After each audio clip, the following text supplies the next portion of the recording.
Stacy. Oh, okay. We're almost there. Yeah, I see the okay. It's Yeah. live stream. I just have a little bit to do, but so I can shut the mic off so we're not getting bombarded with echoes.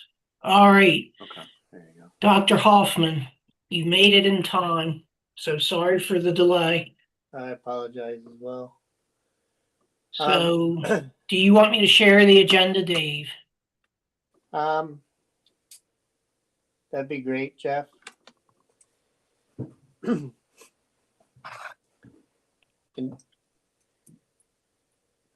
Okay, there we are. Stacy, do you know everybody that's on the? Yes, I've been tracking it through Okay. the little gallery. Thank you. All right, great. Been very patient. So we never know how to start these first meetings of the year, but I'll still call it to order, even though I'm the previously seated chair. We'll call the Franklin Township Planning Commission meeting to order April 2nd, 2026 at 7:12. And then Stacy will indicate who's on the call with us. I guess we have, we'll start with any public comment for anything unrelated to tonight's agenda. Being none, let's go through our organization of the Planning Commission. Let's recognize our newly appointed members, which were appointed on January 5th by the Board of Supervisors. And at the organization meeting, the board unanimously voted to reappoint myself, John Gontars, and Paul Lagasse. Our terms will expire December 31st, 2029. At the January 21st, 2026 Board of Supervisors meeting, the board voted to appoint Supervisor Consorto as well as the Planning Commission Board Liaison Member for the term expiring December 31st, 2029. For organization, I'll propose to take any nominations for chairperson. I make a motion to nominate Dave Hoffman as chairperson. I'll second that. Okay, any discussion on that nomination or any other nominations?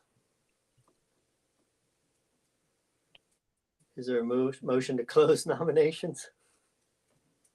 We just vote. How about if we vote? All in favor as for Dave Hoffman being chair for 2026, say aye. Aye. Aye. Any opposed? All right, thank you. Nominations for vice chairperson.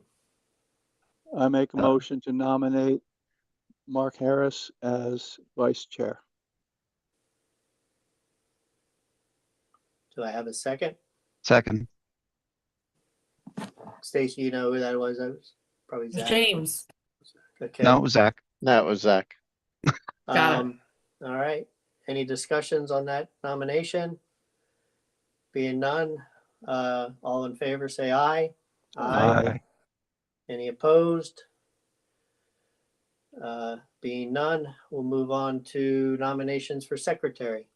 So I nominate John Gontars as secretary for 2026 term. And I second that. Great. Any discussion or any further nominations? Being none, all in favor of John Gontars for secretary, say aye. Aye. Aye. Any opposed? All right. We're just moving along now that we got started, huh? Approval of minutes. The last minutes we had were December 4th, 2025. Hopefully we all had a chance to go through them. Give you a chance to make any comments or corrections, deletions. Oh, I'm assuming everyone can see my screen. Yep.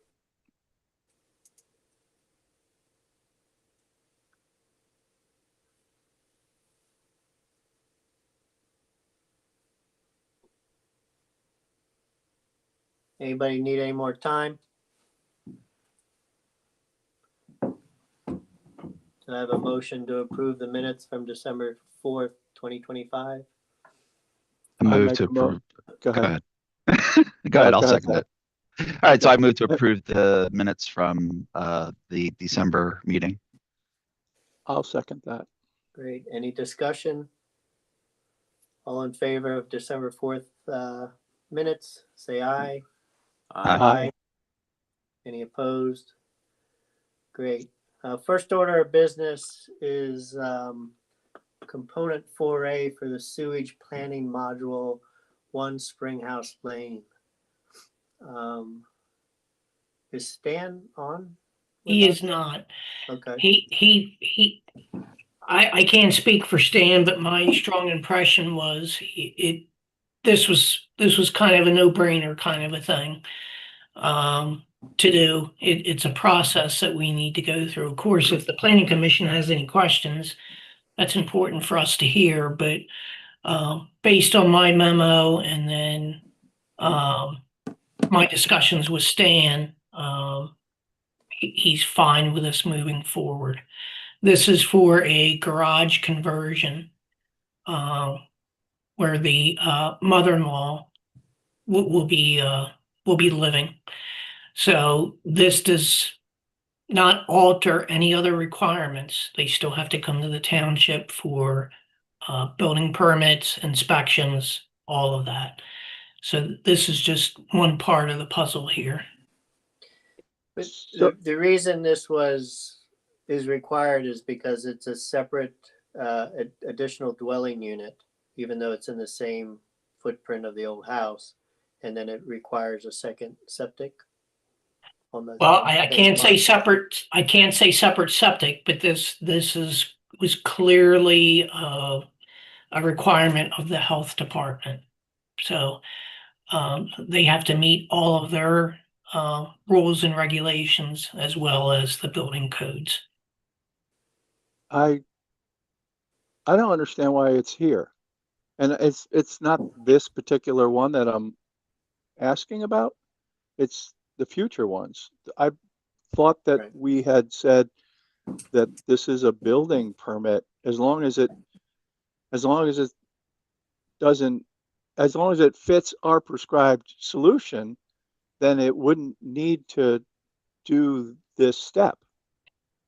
And Chuck, it's here because the Chester County Health Department wants it here. So this isn't, and I know you know this, Chuck, but this isn't just something we felt we wanted to do just because. Okay. So the residents, I don't know if they're on the husband and wife, they've been extremely pleasant, easy to work with, and it's again this is a health department thing. It's not a Franklin Township or a Jeffrey thing. Okay. No, that's fine then. We'll cut the red tape for them. Right. I'm just speaking for myself, but Are the Straczynski's on this evening? Okay. That's fine. They didn't have to be. I just wanted to give them a chance to talk if they were on. I didn't have any issues with how it was pre-filled out with the response to the questions. I didn't have any further questions after reviewing what Stan completed for us to sign or approve.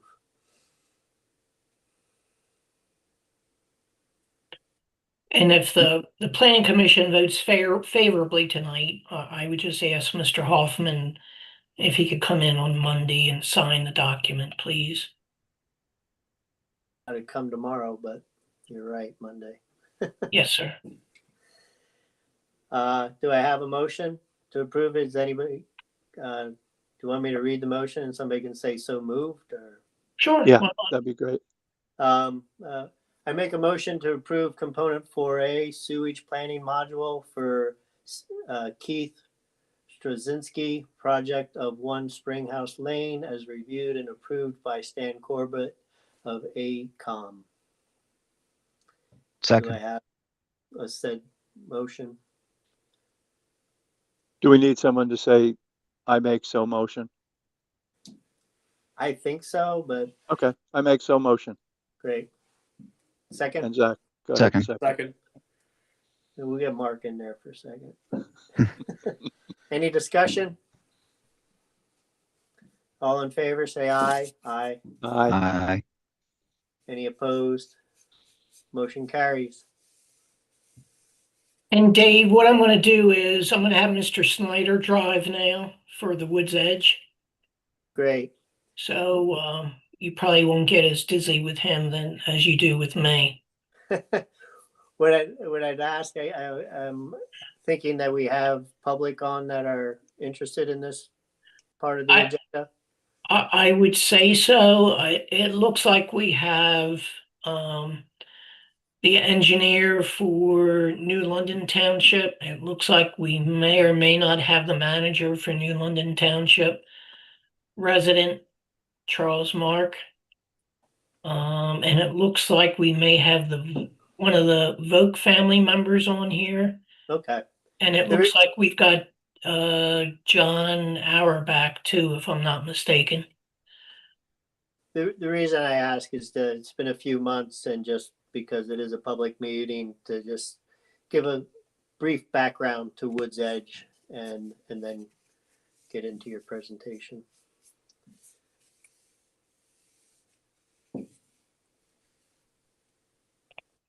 Dave, once we get started, can we jump right to that big item halfway down? Yeah, well, I wanted to get a background of Woods Edge and then ask the developer what their intentions are for what they want to achieve tonight. Okay, Because to be outright open, we typically don't do any approvals on 72 outstanding questions or issues. right. You're on, Mr. Snyder. Okay, so can everyone see the screen? I have the site plan up on the screen. Is that showing through? Yes, sir. Yes, thank you. Okay, so for just a quick summary, this project is located at 204 Blair Road, and it's a proposed 22-lot residential subdivision with proposed access coming off of Blair Road, which is actually in New London Township, and terminates right around the township border. And then we also have London Grove Township to the north. So this is right in the corner of three municipalities here. The proposal is to have an internal sort of loop roadway system with an extended cul-de-sac that serves a number of units coming off to the southwest of the project.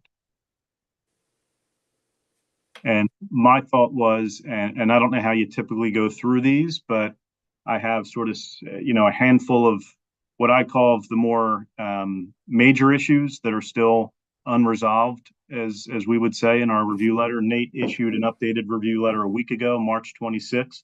And I thought I'd kind of start by touching on those issues and walking through each one, if that works for the group.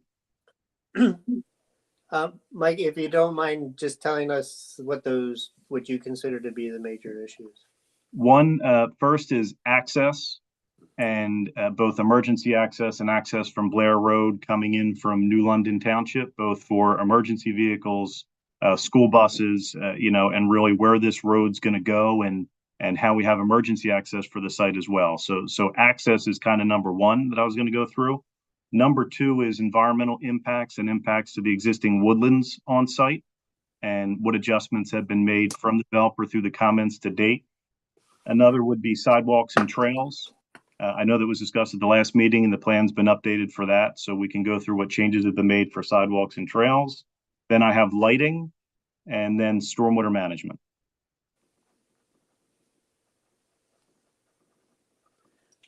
Does that meet the rest of the planning commission's thoughts of what the major items are?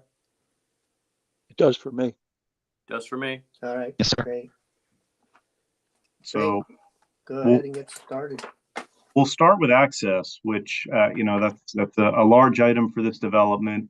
As I'm sure has been discussed at the previous planning commission meeting, access is proposed off of Blair Road, which is a fairly narrow roadway, township roadway coming out of New London Township, which terminates really kind of right here at the township border. And then there's an extension of a gravel drive and would appear to be a paper street or reserved right away for maybe a future township road that's actually in Franklin Township that heads north towards London Grove Township. So really the issue is Blair Road, in our opinion, would need to be improved in some way, shape, or form. It's narrow. It's the only way in or out for these 22 homes. And we're going to need some coordination with New London. I believe New London's been given these plans to review and comment on. And we're going to have to work with New London on what improvements are required for Blair Road to be able to get access to this site. As it stands, the real concern is any issue that happens on Blair west of this site would really sort of lock in these homes. So if we have a crash or major utility work or a downed pole, a downed tree, anything along Blair, there is no other way in and out of this site for these 22 homes. You can't get there and you can't get out. There's no emergency access from this neighborhood out to another public road. So I think that's a concern of ours. I know it's been a concern in the letter, and I know it's been concerned at previous meetings. I don't believe there's been any real resolution to this issue to date, and it hasn't really been addressed as part of the resubmission. And I think it's an item that certainly needs to be discussed further and coordinated with both New London Township and London Grove Township if there's going to be some thought of extending a road further north in some way, shape, or form to try and get access out to another public roadway or to the east.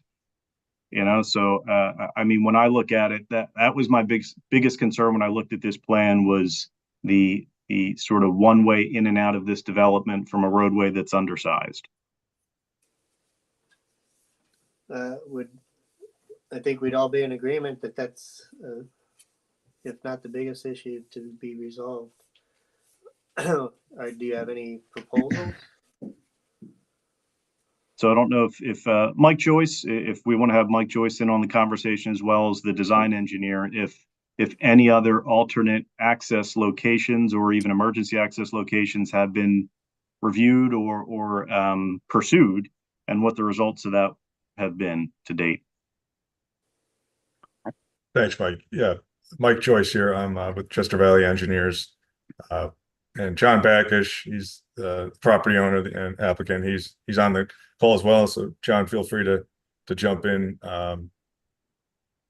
So yeah, as far as the emergency access, and the right of way paper street issue with Blair Road, I think that, setting aside the specific requirement for the secondary access, just if we're talking in practical terms, a second access at this site would really have to be facilitated through that paper street, which on various plans, historical plans,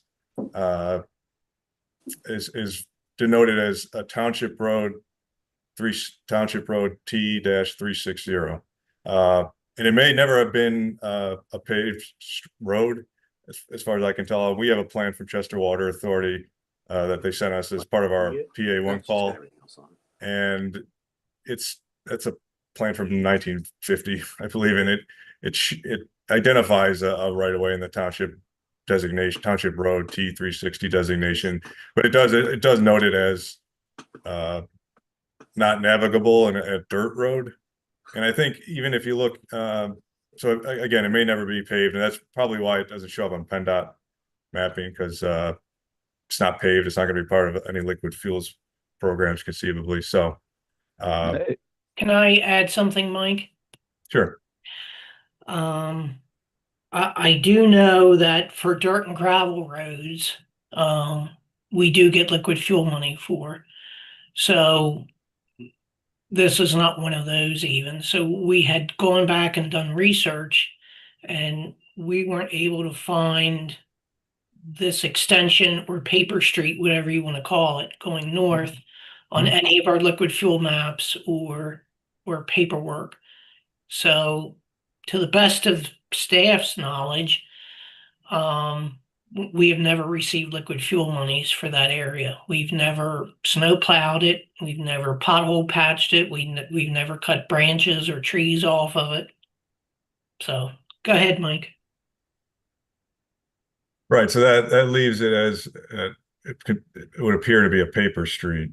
So then, if that were to be pursued, it would need the cooperation of London Grove Township, and frankly, I'm not familiar with the process of either condemning the land or eminent domain or whatever the appropriate terminology would be to essentially exercise the township's right to provide some sort of a path within their right of way. Can So I, Is there does, an accepted jump in real definition of quick? a paper street? Is- it shows up on Chesco Views. Yeah, and that was going to be another point. And Chesco Views clearly shows a gap between the properties in London Grove and Porter Road off of the street West escapes me. Avondale. Yeah, West Avondale Road continues from West Avondale south to a point, and Blair Road on Chesco Views continues north into London Grove Township to a point, and then there's a gap. But that at least it looks like a right of way on Chesco Views continues the whole route. And John, you walked that area, and it appears that at one point it was a dirt road and it was cleared. Yes, Mike, this is John Backish. It looks like, again, as Mike said, it probably was never paved, but it certainly looks like a right of way going between the properties on both sides. And there's about 1,000-foot gap between Blair Road and Porter Road that just remains as an opening that looks like it could be used as an emergency access and was probably some sort of a path way back when. Has that been discussed at all with London Grove? No, we haven't received comments from either township regarding the development. Plans went out to both, but we're waiting for comments back from both. Okay, so I think those comments are really going to be key to further this discussion and figure out what the best path forward is. I agree. You know, that's the same with the issue with Blair Road. We haven't received any comments, and once we receive the comments, we can review it and come up with a proposal for improving Blair Road. Now, the other thing, just to be open here too, I realize the developer may have given the townships those plans and documents, but we've been very diligent when we get that stuff in. We send it to London Grove and we send it to New London. So everyone's had the same information within 2-3 days of us getting it. Okay, so from an access standpoint, which again, I think is a key issue here, it sounds like we need some more information to be able to advance the discussion. Would everyone agree with that? Yes. Do we have any other Okay. discussion comments on that access in the meantime, or are we moving on because we need more information to be able to really consider this issue? I think we can move on. Even though that may be an option, it's not a known option at this time. So I don't know what more we could be discussing. I mean, I would like to voice that it's extremely important. I feel it's this piece of property with only one means of access is a significant safety problem, as the fire department said. Yeah, the fire department had comments on that they'd really want to see some sort of additional access to get out in the case of emergency. So, all right, well, And I'm not trying to call out New London Township, but I want to hear from my planning commission, but does anyone from New London Township have any questions or statements or anything this evening while we're all here? Okay, there doesn't seem to be any from them. So go ahead, Mr. Snyder. All right, next we're going to go to sort of the environmental impacts of the current site layout. And I believe as I'll just flip to an existing conditions plan here. If I can get Zoom to go through. If I understand it, and talking to Nate, this issue really resolves around the fact that a good portion of the development is in the northern section of the site, which is the heavily wooded portion of the site, and the southern section of the site is not as wooded. And it sounds like there's discussion of why can't this be rearranged such that there's less disturbance to the woodland in the northern portion of the site. And Mike, I know you had a response in that comment, and maybe you could sort of walk through that response and your thinking for the planning commission. And then I'm assuming the planning commission is going to have some additional questions and comments as to why we couldn't modify this site layout to limit the impact to the wooded area in the northern section and kind of push things a little bit further to the south. Sure, thanks, Mike. And just on that point, for the sake of tonight's discussion, I put together some graphics, if you will, showing some different layouts against an aerial background of the site, just to help illustrate the impact on the woods versus different layouts. So, Mike, is that something I could email to you now, and you could pull it up? Sure. And what your thoughts are? If you get it to me, I'll try and get those up for sure. Okay, all right. Just emailed you the PDF. So, these, Mike, are these options that you're considering right now and you want to review as a potential revision, or are these options that show why you need it to look like this, I guess is my question. Yeah, it's more the latter. I mean, and there's some considerations with why the layout we submitted is the one that we're pursuing. So I would say just based on the topography of the site, there's a drainage divide between north and south, almost not quite in line with where the edge of the woods are, but sort of in that vicinity. It almost splits the property in half, but not quite.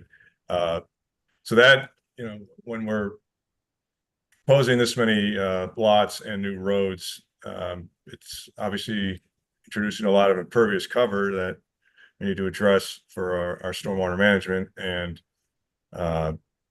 in a perfect world, we would split that coverage up evenly along that watershed divide, so that to the different ultimate drainage points off the property, we're not sending more runoff one way or the other. I mean, there is going to be some of that, but we're trying to limit that as much as we can. So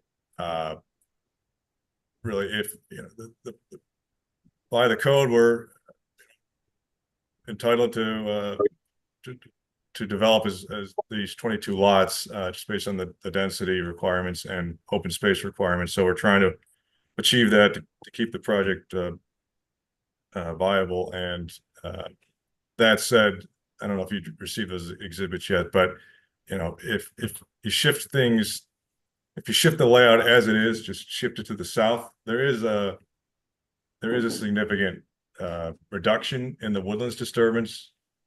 But in doing so, essentially you're cutting off the southeast corner of the site in terms of any opportunity to have stormwater management. Those bottom lots, call it 17, 13, 14, 15, 16, those all move to that southeast corner of the site. Whereas today, that area of the site has a stormwater basin because there is a drainage discharge point in that vicinity. So we're trying not to drastically alter the drainage patterns off of the site. So, and that's one thing to consider. And coupled with that, shifting the layout to the south again introduces a lot of impervious to essentially half of the site, instead of, as I discussed earlier, trying to keep things evenly split at this particular site, having runoff sort of carrying the burden of the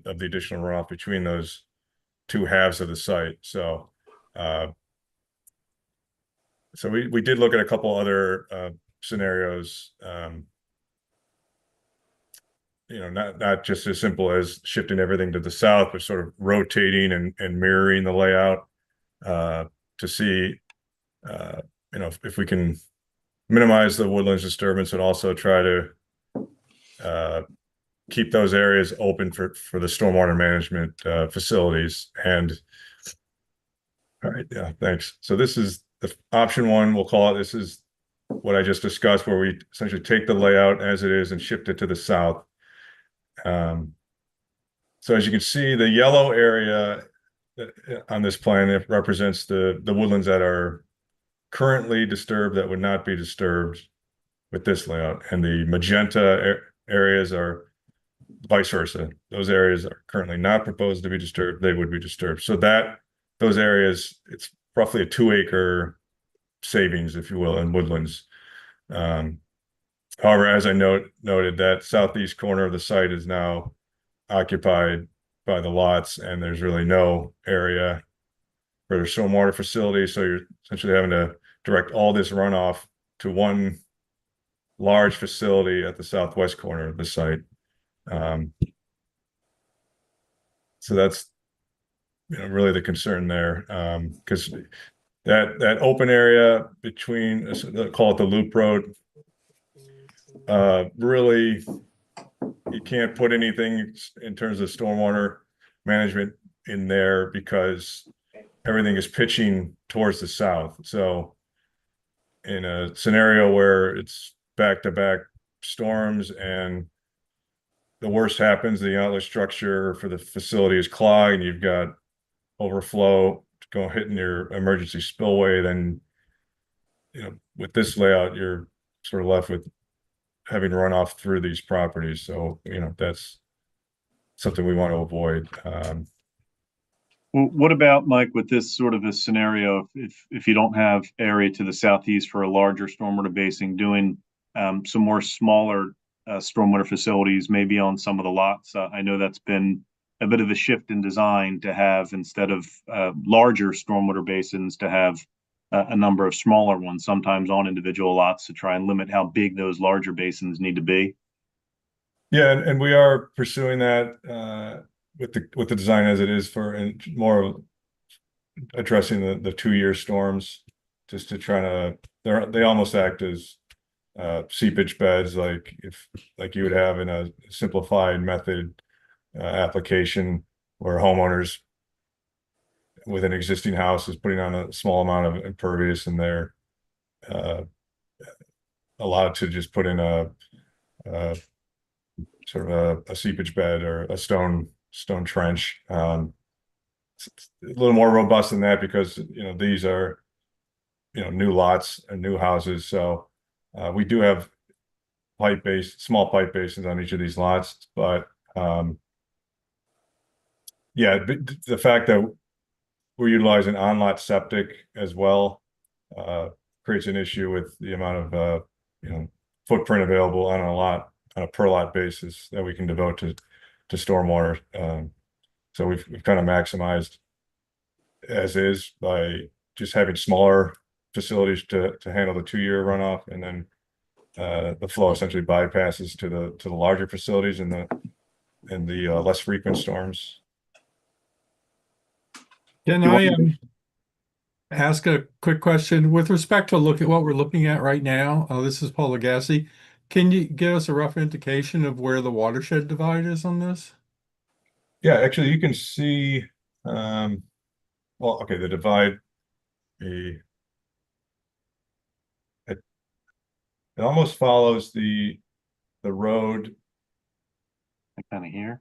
Yeah, at least on the eastern half of the site, it's kind of roughly there. But then when you hit, say, the third lot in from the west, it heads north towards the Porter property. Kind of through here, Mike, like this. Yeah, roughly. One of your sheets shows it. Yeah, the drainage. I believe the post construction plan or it's certainly on the drainage area plans. Yeah, I'm trying to figure out where it is.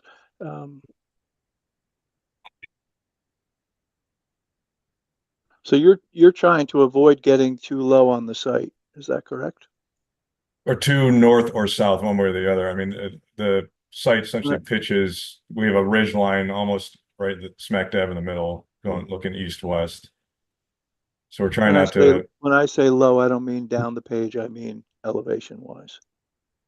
exactly, yeah, we want to keep everything as close to that ridge line as we can. Just It's to give on us more page, room downstream. it's on page 71 of the meeting book. That helps you. That's the 71. stormwater management. And then, Mike, do you have other scenarios in here? Maybe we just flip through the three and then the planning commission Sure. can continue to ask questions. Sure, yeah, the next page is it loads, is a mirrored version of the layout. This takes the layout and yeah, it's just a mirrored version. So we're actually flipping everything along the east-west axis. And just wanted to give you the rough numbers for the Well, that would savings. definitely, doing that would definitely preclude any sort of emergency access road coming in from the east.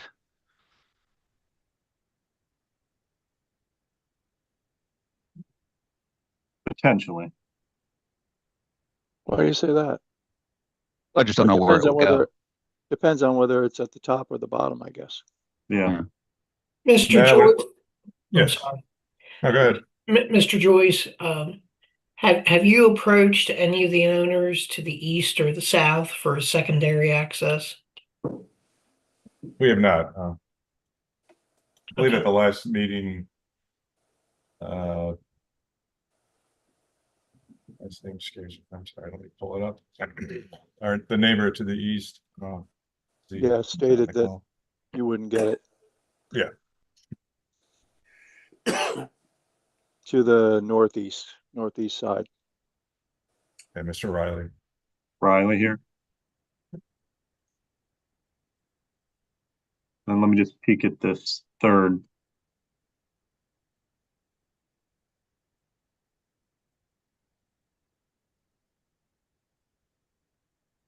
This one is a sort of flipping the whole layout.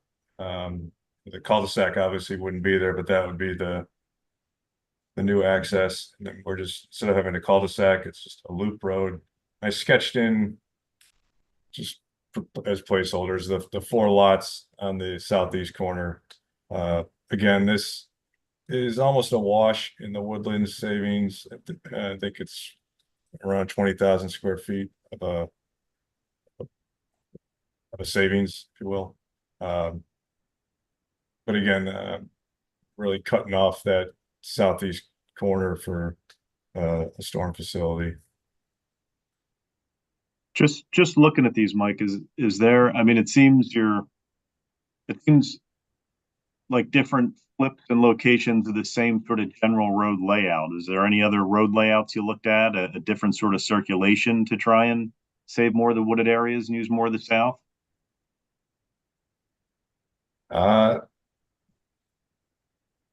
Not specifically insofar as just trying to maintain that 22 lot number.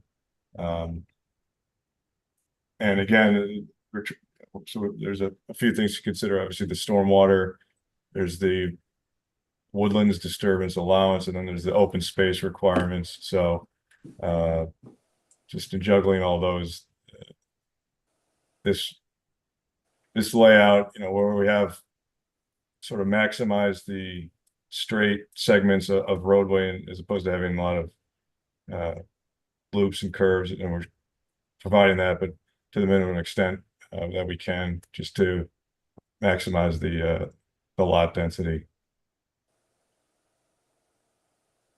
Just going back to the first one, which seemed to be the best with regard to limits to the woodland disturbance. I would say, looking at it, I don't know that stormwater management would be impossible for this layout. I don't know. It may be something worth pursuing, I guess, is my initial reaction to looking at this plan.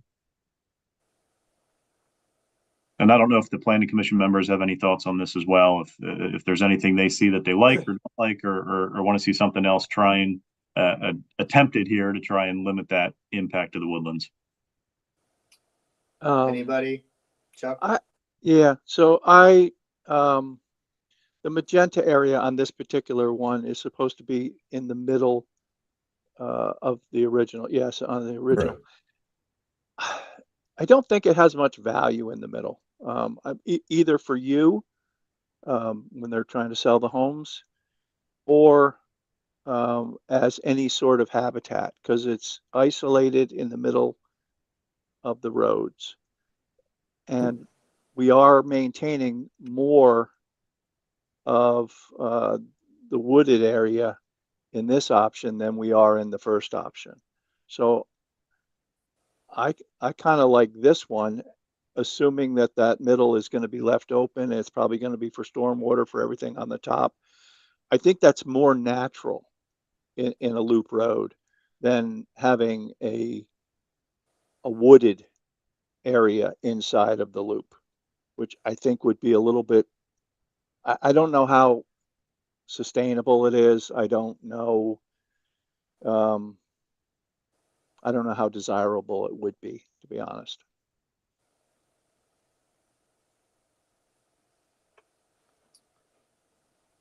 All right. How much wood is on the next property to the north?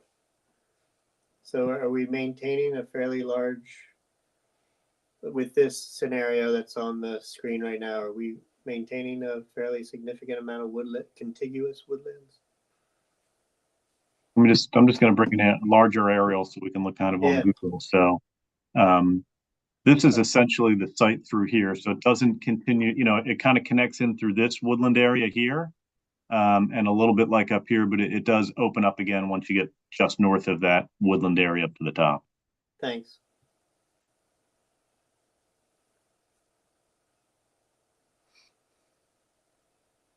But from an environmental impact standpoint and kind of the woodlands, I think showing these different scenarios, Mike looks at attempts to try and limit the impacts to those. And I don't know what the feeling from the planning commission fully is, but it sounds like there may be some interest in trying to see if something like this could work. Would that be accurate from the planning commission? Any other comments other than Chuck? It's a good comment. I'm not criticizing the comment, Chuck. I'm sure Mike just wants to hear more than from you or I. I mean, I'm not voting on this, but I would like just to elaborate on what Chuck is saying, and that's that the whole point of preserving woodlands is to avoid fragmentation. And what Chuck is talking about is the woodlands that are going to be preserved in the center of that loop are essentially going to be fragmented and isolated by virtue of the lots. And I think this is a really important point, that in effect, those are not preserved woodlands from the point of view of wildlife. It's like an island of trees. I mean, it would present itself as a natural sort of visual barrier between the northern and southern tier of houses, but that's about it. Yeah. I think you're getting the sense, Mike, that the planning commission does kind of like this one that's on the screen more than the current. This is James Gilson. That open space there in the loop road, is there any reason why that couldn't also be used to achieve your 22 houses to help minimize the downhill houses in this arrangement? I think you'd be creating flag lots. I don't know what particular. Well, I think if you had restrictions units kind of coming off here, perhaps, or one side or the other, at least a couple in that middle area. Mm-hmm. I mean, speaking from just for myself, I would be much happier not having something there, only because as it's currently laid out, you actually at least have some sort of sense of space in between your neighbors. If you True. had houses in the middle, it'd basically just be two houses on either side of the street. And you'd almost have rear and front frontage, right? You'd almost be fronting on two roads with the back of the house or the back of the lot, the front of the lot. Well, you could make the loop larger. Yeah. And have two properties back to back. Yeah, that kind of, jives with my comment of instead of sticking with the exact road layout, trying some other modified road layouts to see how we can fit the same 22 lots. I'm not recommending that as an attempt to reduce lots. I don't know the 22 lots is a high amount of lots for the size of a property, but if the roads can be laid out a little bit differently, you might get those 22 lots in a way that pushes some of this open area more to the outside and not so much on the inside here. I mean, one thing also to consider, and it just from my own just design, what preference with Blair Road coming in where it is, at least it's a straight shot across from Blair Road to Jillian or Rachel, whichever that is.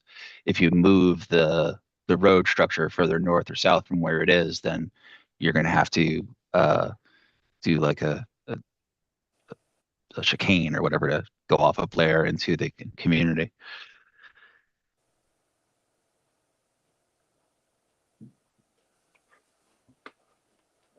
All right, so I think on this, Mike, I'm hearing that the planning commission would like this pursued a bit further as far as an alternative layout for the site. Okay. You're correct, Michael. All right, I'm going to move on to sidewalk and trails. And I did not review the previous plan, but it sounded like the previous plan included sidewalk along the proposed township streets. And in lieu of that, per discussion at the last planning commission meeting, the sidewalk has been removed for the most part, and then a trail system through sort of the open space and around areas has been proposed. That's accurate, Mike? Correct. Can you enlarge that around lots 11, 12, and 13, Mike? Yeah. So, well, let me just kind of walk through it. So it looks like there's a bit of sidewalk here, and Mike, we had a question in our letter about this sidewalk. Where there's sidewalk here, and there's some sidewalk here. Was that maybe thinking of bus stops, maybe, or standing areas, or something to get at least to the intersections or the endpoints of the roadway network? Is that why that sidewalk's proposed? Yeah, and to provide some connection for the trail to terminate. All right. And you know, possibly that sidewalk could continue along the north-south portion of Blair Road just to create a loop. Right, kind of coming through here. So, and then for the planning commission's benefit, the proposed trail now comes off of this piece of sidewalk here by where Blair comes into Julian, and then kind of circles down around the southern portion of the site with a little walking loop here. Continues around along the back here with these. I'm assuming, Mike, are just proposed potential connection locations if there's ever trails or walking areas on adjacent sites. Right, right. See, that's my question. Mine too. You have those there, and I know I think differently than some of our planning commission members, which is fine. But have you or the landowner gone to the Vogt family? Because once you put something on paper 10, 15, 20 years from now, whether they own it or not, it somewhat becomes gospel. So I get concerned with things like that. And then you have that to the north too, going into London Grove. So my question is, have you talked to the porters about that? No, and I would my comment on those stubs or connections would be sort of touching on the requirement, at least in the comment, that these be considered, these trails that we're showing are laid out in consideration of future, county trail networks or what have you, and it's sort of taking a lead from the previous plans for the property and what was approved, at least showing potential connections. I mean, and those could just as easily be removed as shown as dash lines as potential future connections. Yeah, I think I assumed, Mike, you were kind of demonstrating with the plan that from a grading and location standpoint, there are areas where this trail could be extended onto the adjacent properties, right? Is that kind of the thing there? Yeah. Mm-hmm. I will say that one comment we had on this trail network was, this being the sole sort of formal access to get onto the trail. It may make sense to try in this area to get a connection off of here as well, because I don't know if everyone's going to walk, in the road around to get to the starting point. I think people may be cutting through yards anyway, at least their own yards to get back to it. So maybe a secondary trail connection between some of the homes in this area or so would be beneficial to provide sort of two different access points to sort of loop through and then come back into the neighborhood at a couple different points. Sure. I would like to see it be a full loop. Right. So 1, 2, 3, 4, and 5, it should go behind. Maybe even come out around here and loop in. Yeah. Continue Yeah. on. Sure. Yeah, I think the alternative plan that we were looking at would facilitate that by running it through the woodlands. Yeah.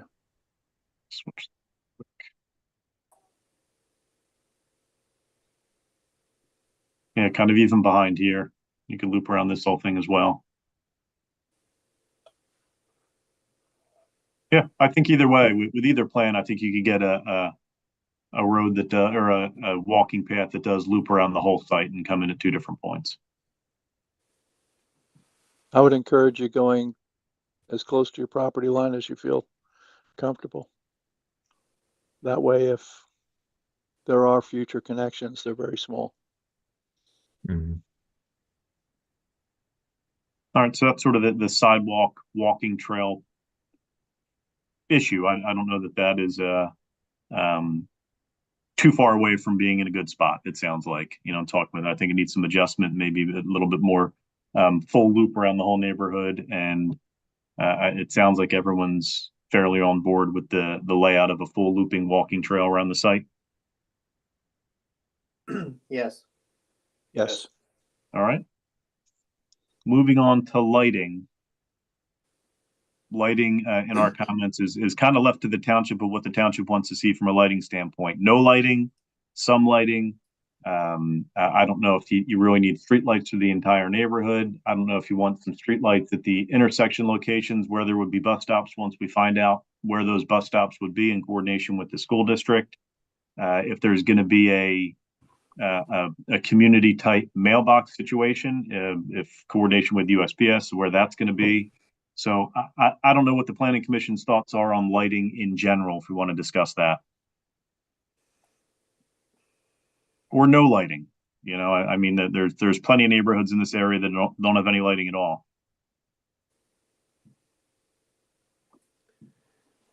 Well, I mean, similar to what you're saying, Michael, it's a balance between safety and keeping the rural character. Yeah, no one wants this lit up like a stadium and a really bright urban type area, because it really is rural. You want to maintain that, but if you're going to have any pedestrian gathering type locations, maybe even if it's pedestrian level lighting, not large street lights, there could be more like a post and lantern type lighting in those areas to try and provide some safety and lighting for that. So there are a lot of different options for lighting for here.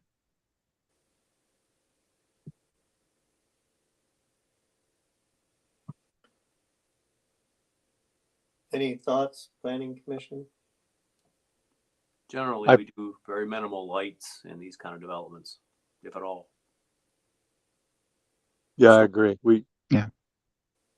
Lighting is not something we have in this area. Less lighting is better. I don't know. Do we have any developments that had community mailbox locations? Is that something new, or why do you bring it up, Michael? It's something the post office has requested on certain developments. I don't know what they would rule on this, if they're good with just individual mailboxes or coming through, but we have seen that on some developments. And Mike, I don't know if there's been any discussion or any thought. Was the intent just individual mailboxes for the development to propose? That's an open-ended item. I think this layout would assume that, yeah.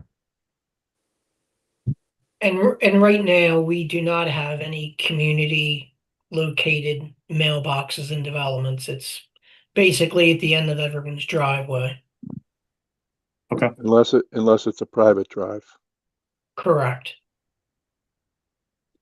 Well, we can see what shakes out from our road network, our access, and our school bus pickup locations if they can be determined, and maybe the planning commission decide if they want any lighting there.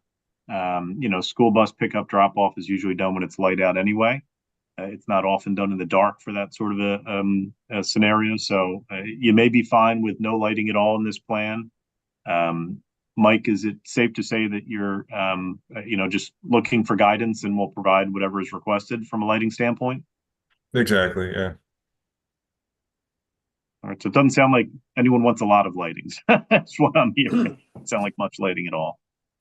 For me, it comes down to where the school bus stops are, and Yeah, that's a good point. Well, I think once we determine that, maybe it can be revisited shortly and just determine if we want to put a light or two in.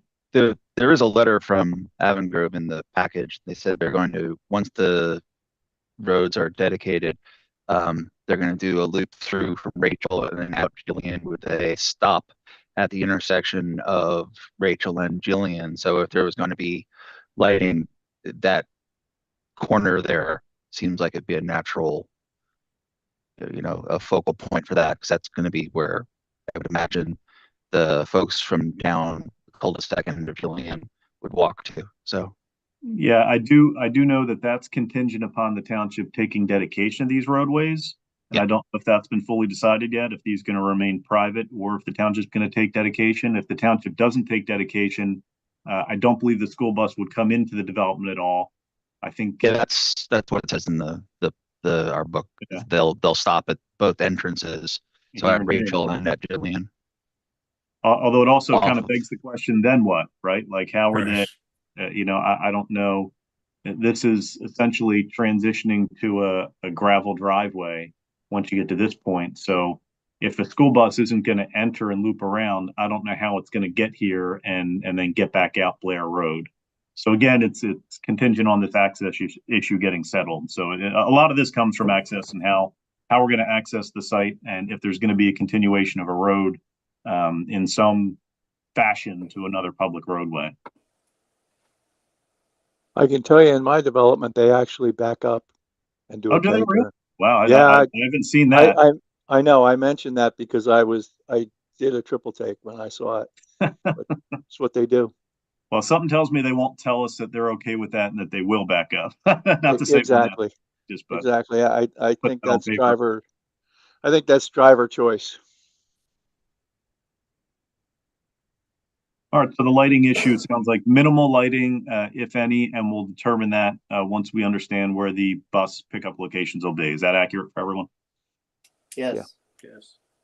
Next thing I had was stormwater management. Let me try and get to stormwater plan.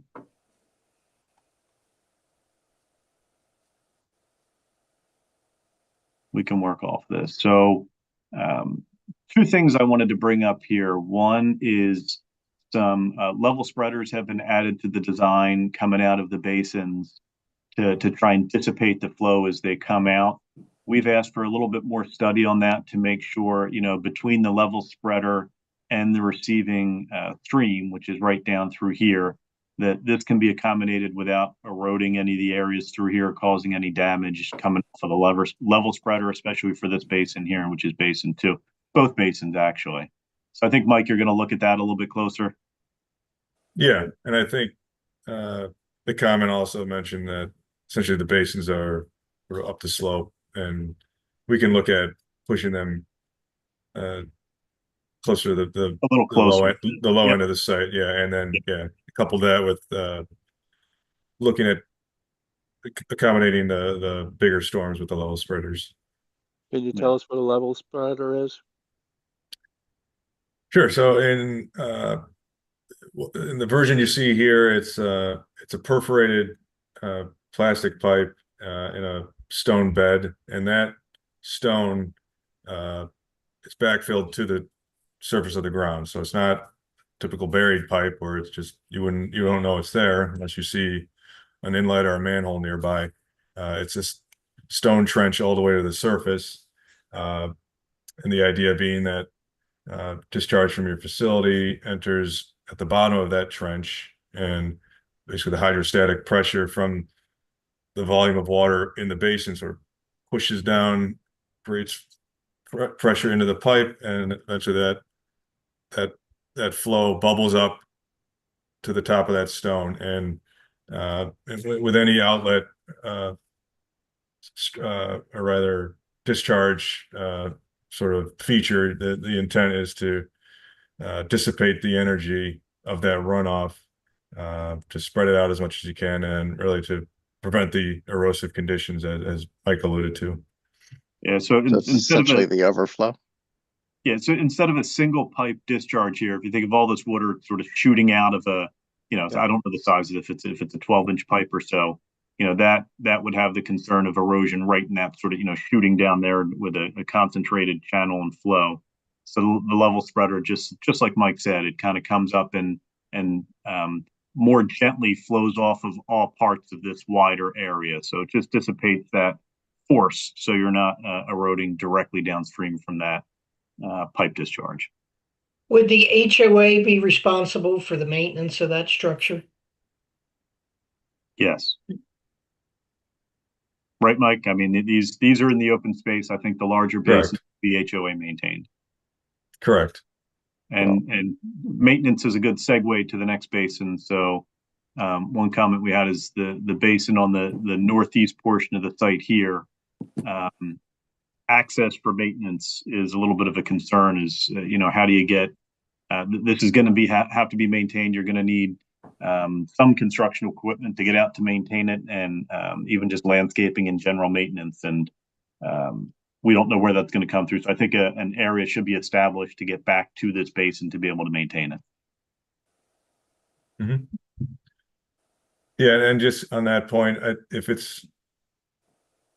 think just with the layout as it is, understanding that this may go through some changes. On the cul-de-sac, we currently have that easement for emergency vehicles, so conceivably that is one option. Maybe something to come around, or yeah, depending on if the layout changes, and you know, that could right. change. But just some sort of easement area that's improved enough to be able to get maintenance vehicles back to the basin. Mm-hmm. How often are they maintained? Should be annual checks if I remember the book correctly. Yeah, if you look I, at, go ahead, Mike. Sorry. I was going to say there is a prescribed frequency as part of the operation and maintenance agreement, and that's ultimately dictated by the DEP requirements. So I think, yeah, it's at least once a year, and after certain storm events. And all of the stormwater management is going to be the responsibility of the HOA to fund, maintain, repair. Is that a true statement? For the facilities within the open space. And I believe in this scenario, there's some conveyance through some of the lots that would need to be within easements. That would be also, you know, within the HOA's jurisdiction, if you will. So for instance, here we have inlets collecting runoff from the roadway, and they come back to the basement. So this pipeline here would need an easement associated with it so that the HOA can maintain it, enter these between these properties as needed. They can't put things on top of it, you know, like that sort of thing for the easement. So this pipe is protected and can be maintained. Yeah, I guess what I'm getting at is at no point in time will it be the responsibility of the township to maintain, repair, or replace any of the stormwater management infrastructure to stay in compliance with the applicable rules and regulations. Is that a true statement? I would say that's a true statement. Fully if these roads are private. If these roads are public, oftentimes sort of the inlets and the systems within the roadway would fall to the township as part of the roadway maintenance. But if the roads are private, then everything would be the responsibility of the HOA and there are some, Mike, there are some stormwater beds, as you mentioned, on the individual lots. Those would be the responsibility of the individual lot owners. But then everything else in the open space is HOA. So if these roads are private, the township has no maintenance responsibilities for any of the stormwater collection, conveyance, or treatment on this site. If the roads are public, then typically the inlets and piping associated with the roadway collection system would fall under maintenance of the roadways as part of the public road ownership of the township. So who makes that decision, or who makes the request for whether these are private roads or public roads? Our current recommendation is it's up to the township whether or not they want to accept these roads for dedication or if they want them to remain private roads. Really, that's typically how it goes from a discussion standpoint. With this neighborhood sort of being isolated from any other Franklin Township public roadways at this point, our recommendation was that they be private roads. Just, you know, from plowing and maintenance, even getting here for township facility, that they'd be going into a different township, you know, coming up Blair Road to be able to get here. So without any real Franklin Township roads or state roads accessing this site, our current recommendation is that the roadways remain private, but that is still a point that could be discussed both between the Planning Commission and the board. Does anybody know if we have other developments that have private roads of this size? Chuck, I can't, I'm sorry. Yes, Sean Auerbach. That one up in the northern part, Twin Bridges, they're all private roads, and those residents maintain the roads and also do all the snow plowing. So that's one I know of. There could be others. Chuck, to give you an example of even a township-owned road would be Thompson Estates across from the park. So even though that they are township-owned roads, the bus company will not go in there. They stop on Parsons Road and make the kids come out to Parsons Road. Okay. John, do you think it's a positive thing? Do you think that Trend Bridges has been positive over the years? You know, I know you have a lot of experience with the township. They've been able to manage it. The reason that they're not public roads is the roadways are narrow and they just didn't meet the township standards to be a public road. So the developer chose that just by the way he configured the roads. They're very narrow roads, they're only one-way roads, and you can't park on them. Yeah, I'll just add that these roads are being designed to public road standards. So if the township were to take dedication to these roadways, they would meet township requirements. Dave, do you feel like this is something we need to know for the approval of ultimate approval of this plan? I think we need to get a sense. I mean, I appreciate the manager's viewpoint, but hearing that the supervisor's opinion would probably guide us.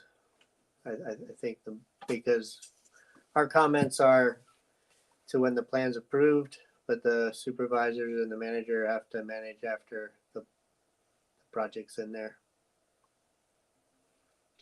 Yeah, my feeling is that, I don't know if we've ever asked the question before, but it's part of the package, right?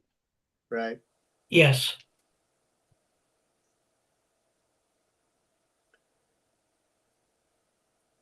All right. So, you know, the rest of our stormwater comments are really design items to work out between the engineers. I don't think they're too exciting to go through unless anyone has any specific questions about stormwater management. So that sort of sums up what I had on my list for the major points of discussion, but happy to go through any other elements of this if anyone else has any questions on it. We'll start with any questions from the planning commission first, if there's any more. This is James Gilson. I just got a question. Is there a known TMDL impact for the middle branch of the White Clay Creek or the west branch of the White Clay Creek that has to be accounted for? That's a good question. Typically, we'll investigate that as we get into the MPDS permit phase. So offhand, I do not have an answer to that. Okay. Yeah, I we just have know there's to- some ordinances can that are you- going to be tied to it. Can Yeah. you expand on that so that lay people like myself understand that? TMDL, Jeff, help me out. Total Daily load. Total mean Maximum daily. discharge limit. there you go. Thank you. It's part of the MS4 stormwater management, making sure sediment runoff and all that good stuff. Okay, thank you. I would say I would think that based on the way this is being designed in accordance with our stormwater management ordinance, and it's going to have to go through the review of DP in the conservation district, that anything that would be proposed here should not be a negative impact to that stream. In fact, that's what the goal of the design should be, so that we're not impacting the West Branch tributary, because it does sort of pick up right down in through here. So we'll know more once we get comments from the conservation district on the MPDS permit. Mike, where's that stand? I'm not aware. Well, yeah, since we're going through going through the two-step process with the township preliminary first and then final, we wanted to, at least be able to see the finish line with the preliminary approval before we start moving ahead with the MPDS permit application. That makes sense, especially if anything could move around or change a little bit. You kind of want to get that set and then submit to them. So more information on that to come once this eventually gets to the conservation district. Correct. Any other questions or comments? From stormwater, no. Yeah, this I is think we're at a John, this is point, John, Jim. this is John Auerbach. I think this area is not in the MS4 area, so I'm not sure how that's going to affect some of the stormwater calculations, but it could. I guess the conservation district would pick that up. The other issue related to private roads versus public roads, I think you ought to get an indication from the board where they might stand before you get too far down the road on either way. That's good Agreed. advice. I do have a question on, Michael, are you sharing the overall existing conditions and demolition plan sheet? And our planning commission package, it's big page number 2, 55 of the package.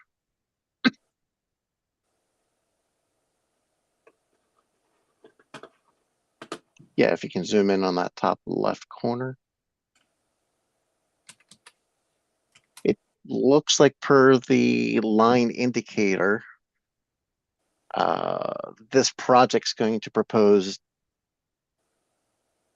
demoing Blair Road as it goes up towards the Porter property. My understanding is that's kind of how they access their property today. So what would be the game plan to support the residents up there?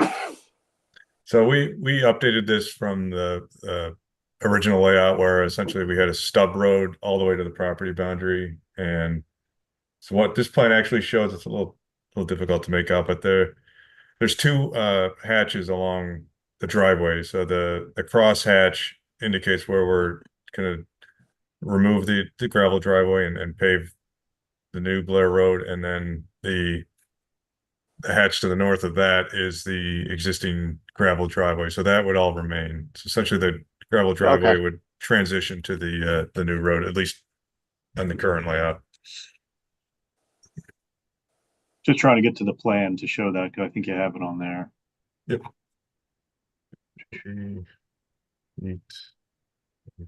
So this is that gravel drive, right, Mike? Correct. Yep.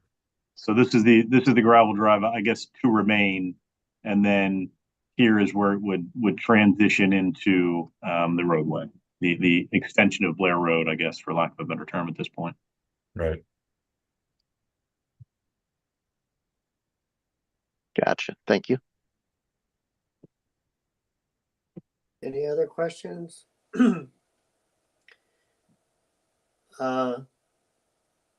Mike, Joyce, do you have your questions answered from us? Yeah, I'll defer to Mr. Backish if he has any additional questions, but I think this No, has I been think- helpful. Yeah, thank you. I think we're good. I think we have some issues that Mike and I will take a look at to see if we can make some changes, if possible, and also pursue the emergency access with the other townships to see if we can get that resolved for the next meeting. Great. Dr. Hoffman, when you feel it's appropriate, can you open it up to any resident questions, please? About Woods Edge? Any questions from the rest of the township? Being none, we'll open it up for any comments or questions from the community.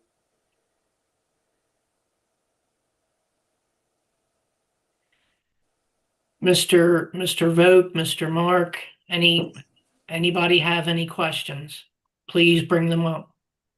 Yeah, this is Charles Mark. I had a question. So we're implying that Blair Road turned left and went up, and it's not a former Porter Road that was closed, like Jeff said, back in the 1950s?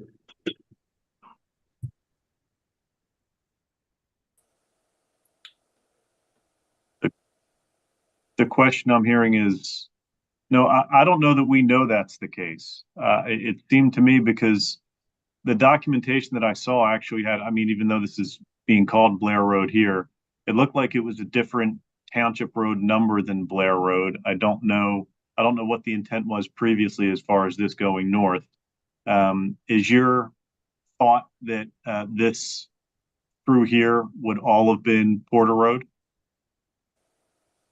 That was my understanding. I mean, I live here where my grandfather lived on the Mark family side to the west of this property.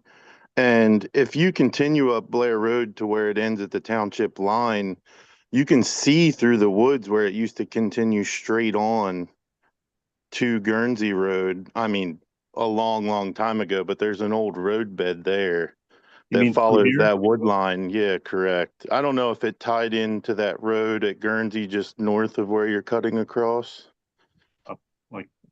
But I feel like from what I learned from my grandfather and stuff, that road continued on straight, and Porter Road that was closed before my family bought here in the late 50s was what connected to Blair Road.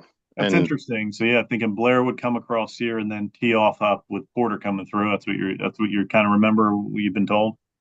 That's what I've always known it as. And I mean, I'm 40 years old this year, and that's always been Mr. Porter's driveway and blocked off in my lifetime.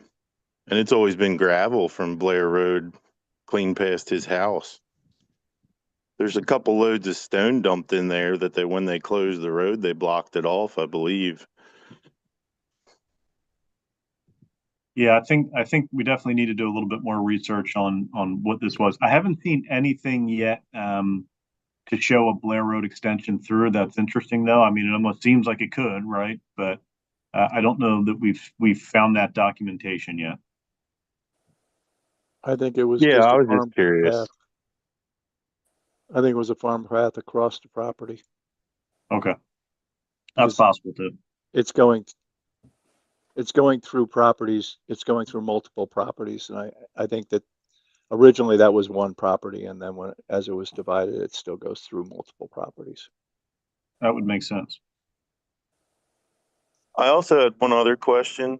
The swales that were installed there on the left-hand side of the property, I know there was one also that dumps on Mr. Patone's where you were pointing. Do you think that stormwater management is going to control the water that those have dumped on us in the last 10 years since they were installed? And we're not going to have to deal with the runoff from that? Because we've got some serious ruts through the woods over there, probably 3 feet deep, that have washed from big storms and stuff like that. Yeah, one of our current stormwater comments, and Mike's going to have to work through it. We talked about a little bit before, is where stormwater is now going to be collected and discharged.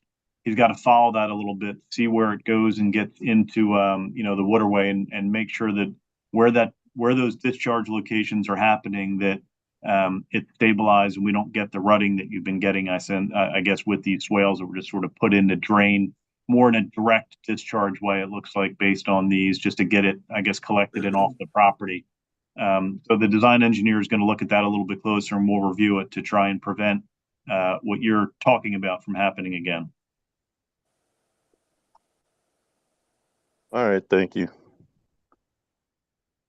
Any other questions from the public?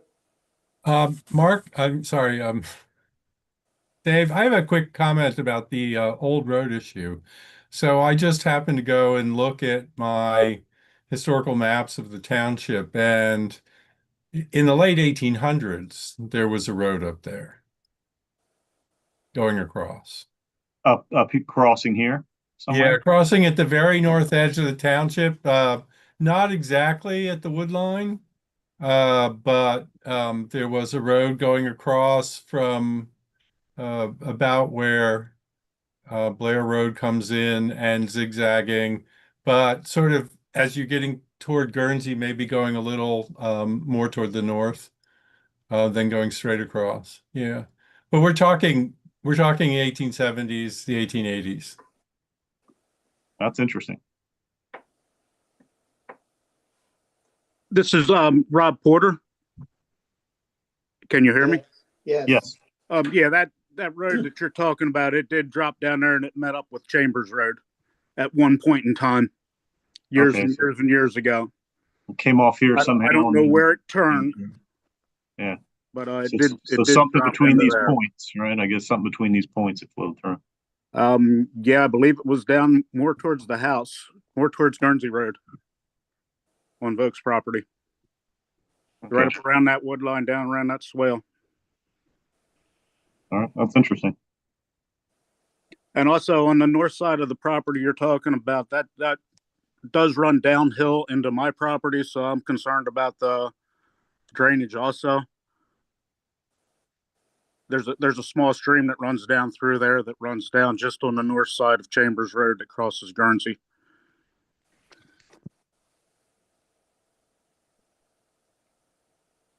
And that would be the collected basin that's up in here, that's proposed that discharges out through that way.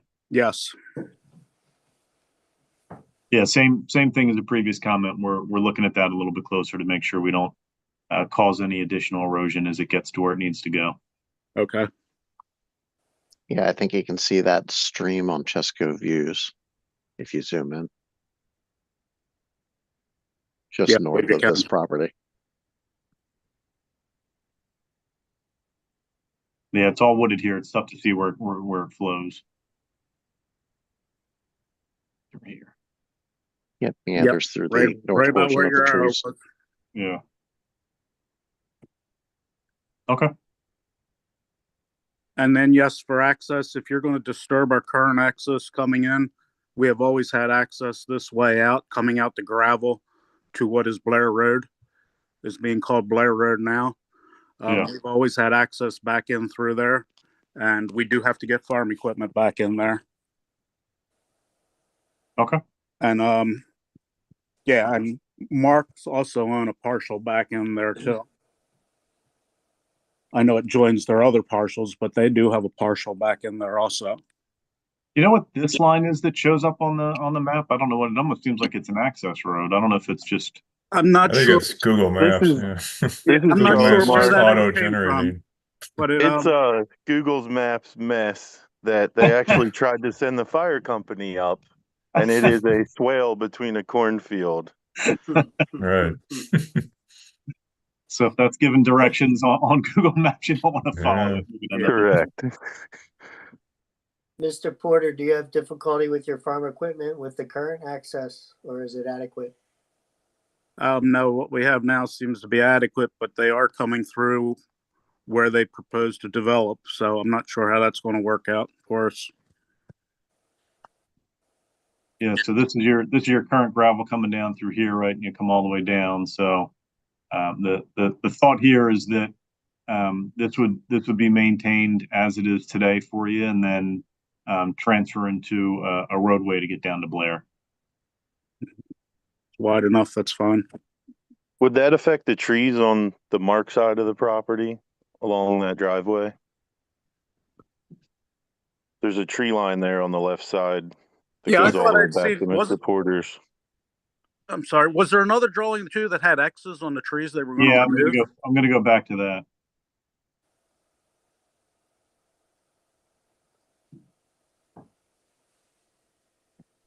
It's a lot of trees. So it looks like there are, 1, 2, 3, 4, 5 or so trees in this area between the existing, what's the existing gravel driveway. That's, I'm assuming once we get down, this is the gravel maintained, and then once we get down to what would be the new roadway, I guess, kind of widened out. Since it widens out a bit, it looks like some tree loss along this property border. We could pull up the landscaping plan, Mike. Is there supplemental landscaping in this area for that removal? But they're gonna change this anyways. It may change, yeah. Yeah. But it's a good point to note, though, that if for this property, we don't want to lose any buffering, and any buffering here would have to be replaced, so they're not losing their trees along the edge of the property here. I would appreciate buffering up against our side also. Yep, up through here. Yes. Well, hopefully we won't need to add anything there. That's part of our comment. Hopefully these trees stay. Right? We'll see. Yeah. We'll see what can be worked out. Yeah.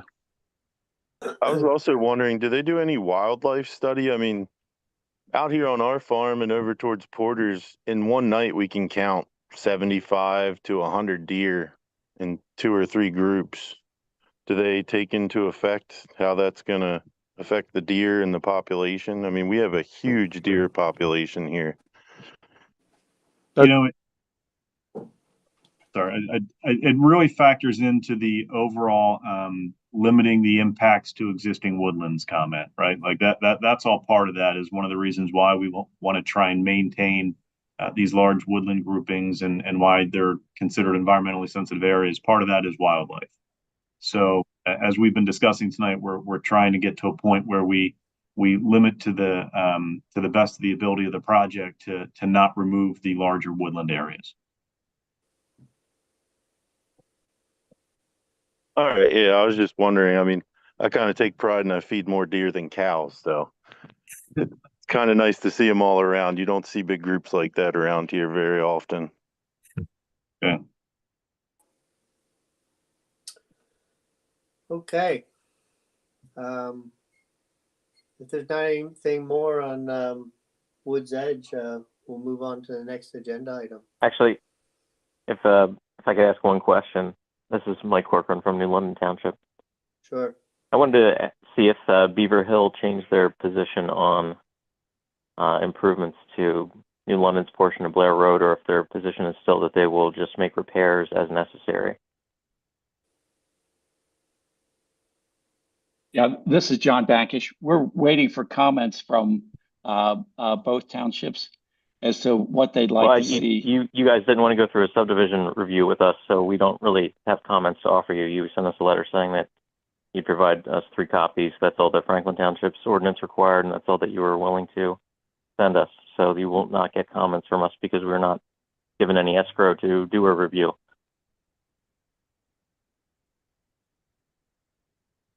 I mean, as I said, you're free to make comments, but I don't think we're required to submit for a full subdivision review to your township. Okay. That answers my question. Okay.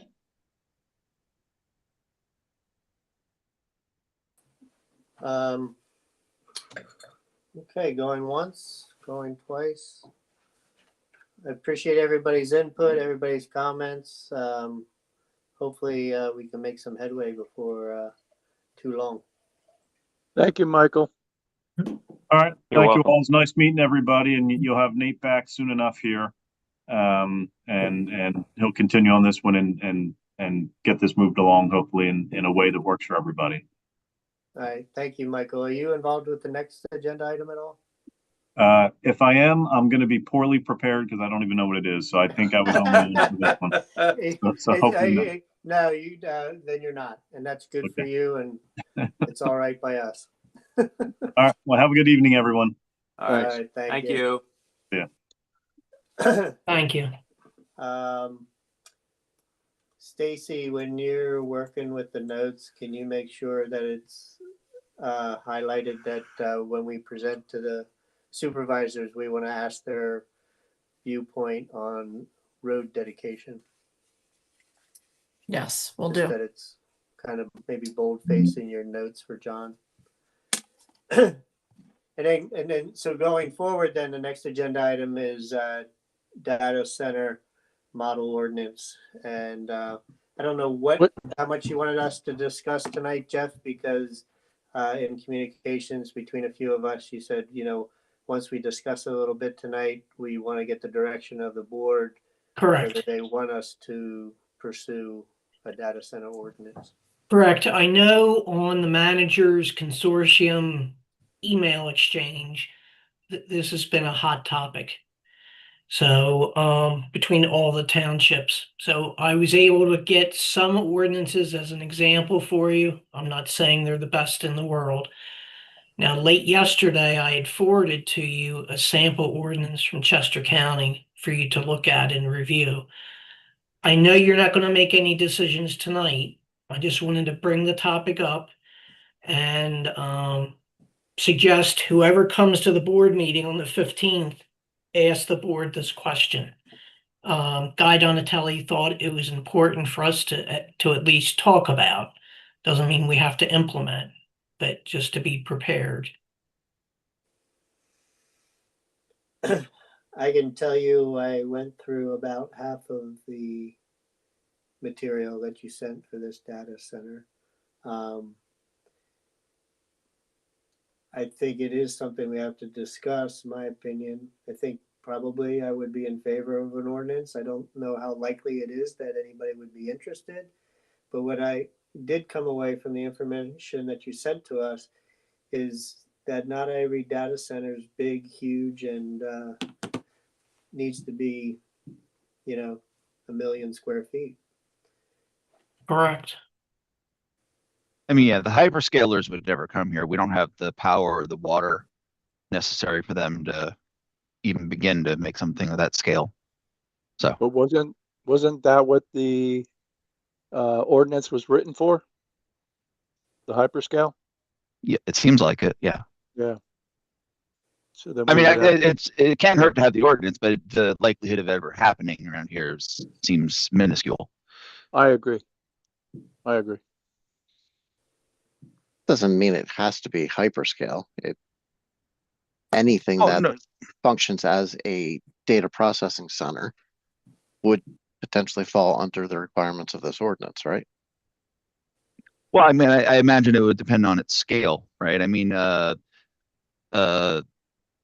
colo in a commercial zone would, not look any different necessarily than a regular like office building or something. But yeah, anything above that. But at that scale, I don't know that it would matter much. But yeah, again, it seems like the difference is we expose ourselves to lawsuit essentially or risk if we don't have an ordinance in place. So better to have one and not need it than the alternative. With Except Guy's it does input, cost it may be money. as simple as what we list to be included in light industrial, as long as we provide, and without I think we would even want to have Guy or somebody review our ordinance. Maybe we already limit it to, it's included in one of the descriptions of what light industrial or special use districts have, and then just tighten up those sections a little bit. But Looking through some of the examples, it seems like some of the other townships and counties specifically added that definition into like their special use zones or commercial or light industrial to define what a data center was within their ordinances. And also define whether it's conditional use or special exemption requirements. I think that would be a good thing that we would, at the very least, want to try to put in there, is to define what's the requirement to get the blessing, if you will. I think it also might be good to define or delineate, maybe is a better word, the difference between a facility that would qualify as light industrial versus commercial, because they're not the same scale. And I don't know, you'd have to spell it out in terms of square footage or power draw or something objective, but there should be a differentiation between those two zoning. I hear enough from us that we think we want to ask the board's direction on this, and that we feel it would be best to at least review our current ordinances or add an ordinance for data centers. Okay, just while I have, I'm sorry, sir. Go ahead, Jeff. Just while I have you all in one group here, who's volunteering to come to the board meeting?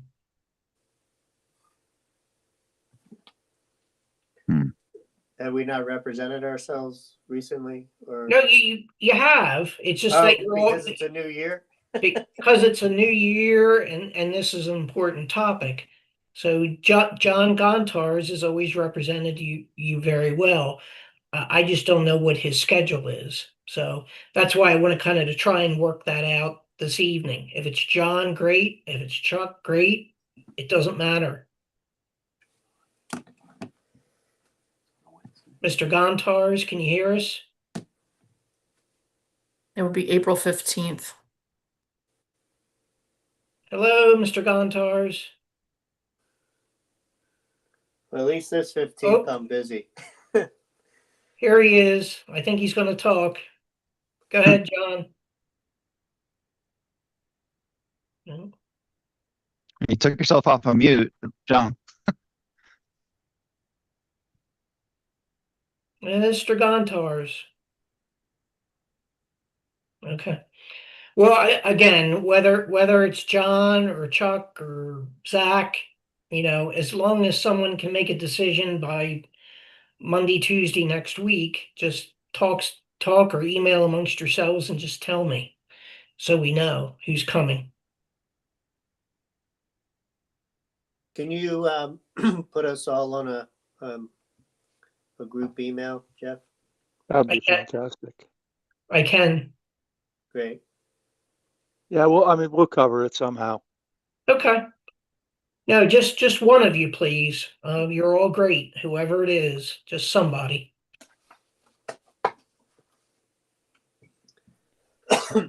I was interested in the portion that talked about,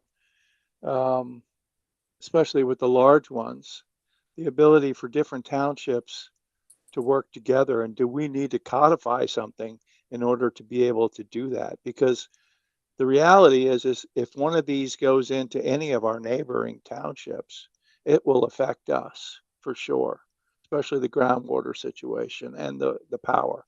Those two things are going to affect us, even though it's not in our township. Can we codify that? Is that something? I guess that we have to ask Guy that.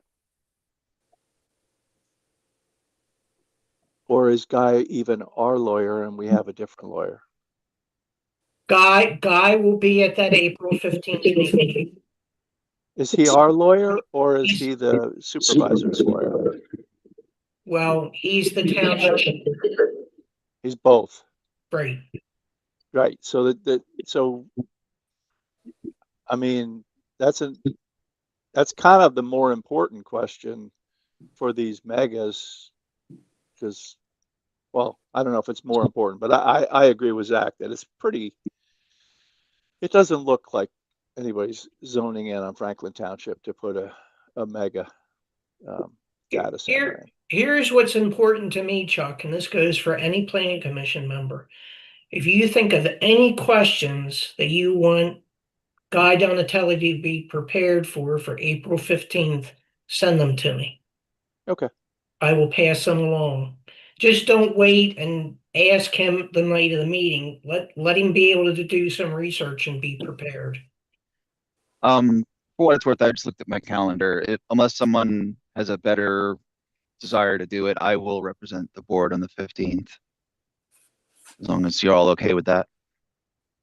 Yeah, thank you, Zach. I wasn't joking. I do have a commitment that night. So. Can you hear me?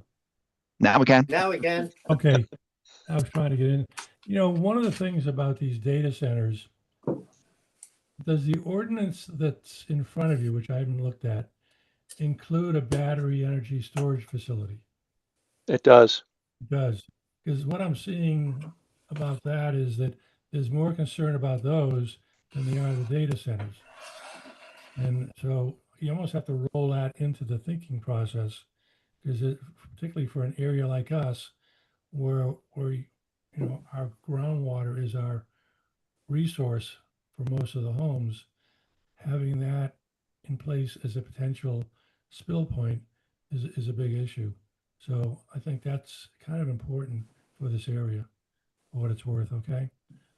I've done some research on that, and I'd be glad, Zach and I could talk on it.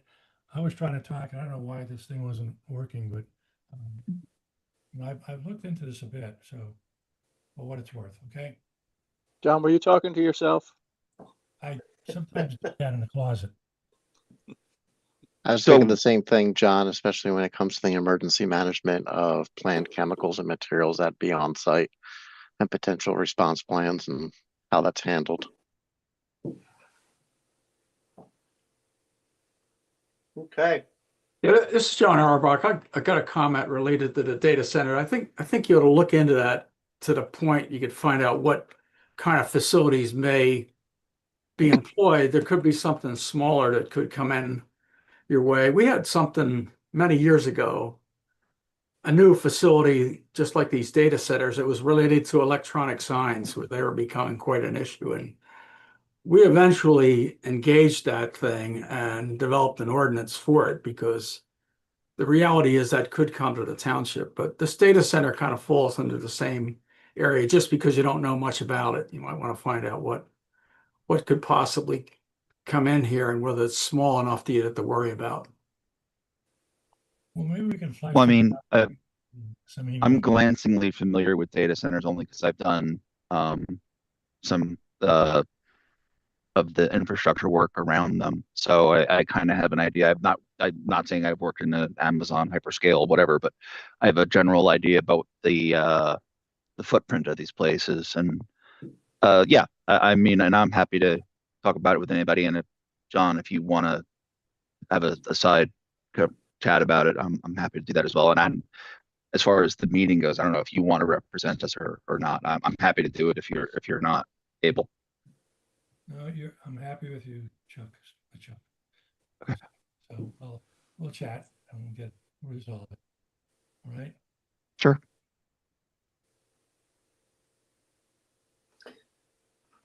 I had a difficult time hearing John, but you, Zach, and John are gonna talk and before the 15th. Yeah. And decide. My Okay. microphone, it was working fine. Well,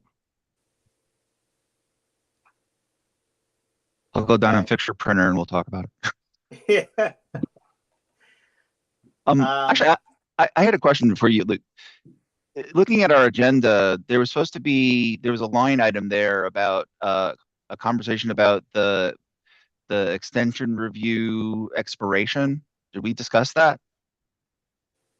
Zach, that was a reminder for me. Sorry, I missed it. But that's just to let the planning commission know that we have a review clock currently until June 30th of this year. Okay. So It's nothing we don't have, it's the board that approves the extension Right. request. We just have the time. No, I frame. understood. It was there as a line item, so I wasn't sure if it needed a discussion.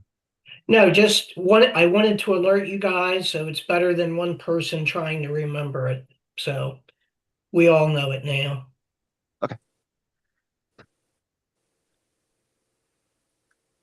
Anything else on data centers? Public comment?